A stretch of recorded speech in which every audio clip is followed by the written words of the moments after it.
తమిళ్లో చెల్లెళ్ళో నీ చదువు ఆగిపోవడానికి వీల్లేదో, నీ ఉద్యోగ ప్రయత్నాలు ఆగిపోవడానికి వీల్లేదో, వివాహ ప్రయత్నం ఆగిపోవడానికి వీల్లేదు, బిడ్డల విషయంలో ఈ ప్రయత్నం ఆగిపోవడానికి వీల్లేదు.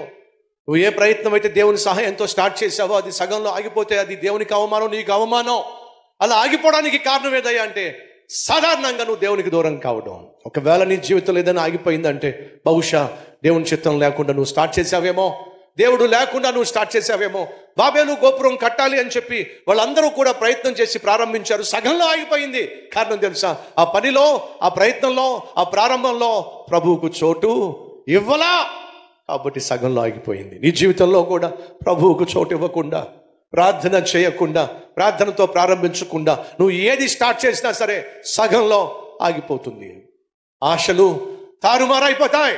ఆ రోజు వారి ఆశలన్నీ కూడా తల్లకిందులు అయిపోయినాయి, తారుమారైపోయినాయి. నువ్వు దేవునికి దూరంగా వెళ్ళిపోతున్నప్పుడు కనిపించే సంకేతం మొదటిగా సైతానుగాడు నువ్వు చేసే ప్రయత్నాలను ఆపేస్తాడు, పనులను ఆపేస్తాడు, చదువును ఆపేస్తాడు, ప్రయత్నాలను ఆపేస్తాడు. ఫలితంగా నిన్ను అవమానపరిచేస్తాడు. అబ్రహాము అవమానంతో చేతులు కట్టుకొని ఫరో ఎదుట నిలబడాల్సి వచ్చింది. ఎంత అవమానం! ఎందుకు? అబ్రహాము లాంటి మహా గొప్ప భక్తుడే అవమానపరచబడ్డాడు, దేవుని సన్నిధి నుంచి దూరంగా వెళ్ళిపోయాడు. కాబట్టి సంగమా వినండి, మనం దేవుని సన్నిధి నుంచి దూరంగా వెళుతున్నప్పుడు మొదటిగా మన జీవితంలో కనిపించే సంకేతం ఆగిపోతాయి. దేవుని ఆశీర్వాదాలు ఆగిపోతాయి, నువ్వు చేసే పనులు ఆగిపోతాయి, ప్రయత్నాలు ఆగిపోతాయి. ఆగిపోయింది అని అంటే అర్థం చేసుకో, దేవునికి ఎక్కడో నువ్వు దూరమయ్యావు. రెండో, అవమానం వచ్చి పడుతుంది. వాళ్ళు ఏం చేశారు? బట్టలు తీసి పడేశారు, మొత్తం దోచేసుకున్నారు, అర్ధనగ్నంగా నిలబెట్టేశారు. అవమానం వచ్చి పడింది.